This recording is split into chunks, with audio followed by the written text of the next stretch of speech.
La parole est à notre collègue Sylvie Vermeillet pour le groupe de l'Union centriste. Monsieur le Président, Monsieur le Premier ministre, Mesdames, Messieurs les ministres, mes chers collègues, la loi Climat et Résilience établit l'objectif zéro artificialisation nette des sols d'ici 2050. Elle prévoit qu'à l'échelle des SRADET, la consommation de terre pour les 10 ans à venir sera la moitié des 10 années passées. Autrement dit, les territoires qui ont massivement construit ou artificialisé dans les 10 dernières années, à l'évidence les métropoles, pourront encore et toujours s'étendre, alors que les territoires ruraux plus économes n'auront quasiment plus de possibilités de développement. À l'échelle du SRADET en Franche-Comté, les 3 départements du Jura, du Doubs, de la Haute-Saône se verront donc attribuer la moitié de pas grand-chose, selon mes calculs, 3 fois rien. Ainsi, la loi Climat pénalise les bons élèves. S'ajoute à cela que la DDT refuse systématiquement les certificats d'urbanisme aux petites communes ne disposant pas de documents d'urbanisme. Que dire des CDPENAF dans lesquels, bien que détenant la compétence urbanisme, les élus sont minoritaires? Vendredi dernier, les maires du Jura, réunis en assemblée générale, ont exprimé leur ras-le-bol, car bien qu'en début de mandat, leurs espoirs de développement passent inéluctablement par des affrontements avec la DDT ou les bureaux d'études.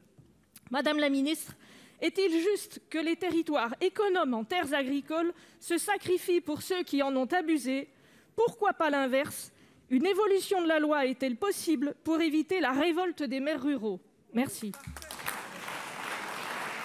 Pour vous répondre, la parole est à la ministre déléguée en charge du logement. Vous avez la parole. Monsieur le Président, Mesdames et Messieurs les sénateurs, Madame la sénatrice Sylvie Vermeillet, la loi Climat et Résilience fixe effectivement une trajectoire ambitieuse à long terme, celle d'atteindre en 2050 le zéro artificialisation nette. Cette trajectoire est essentielle pour préserver nos terres et lutter contre le réchauffement climatique. Le gouvernement est très attaché au respect des prérogatives des élus locaux et au fait que les efforts passés soient pris en compte.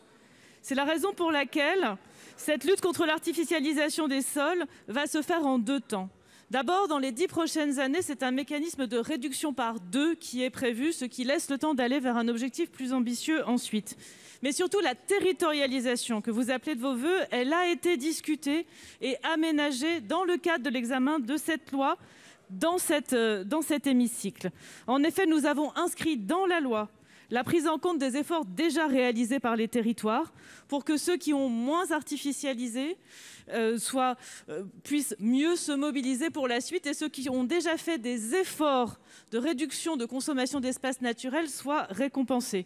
C'est aussi le sens de la conférence des SCOT qui a été inscrite dans la loi pour faire des recommandations pour que cette gestion au niveau régional soit ensuite positionnée au niveau intercommunal et communal.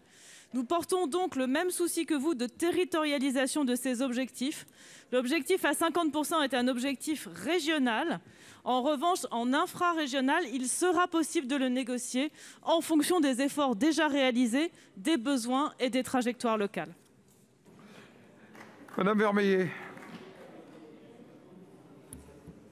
Madame la ministre, j'ai bien l'impression que vous territorialisez à l'envers. On peut vous envoyer l'observatoire des refus de CU par la DDT et vous allez voir à quoi il sert.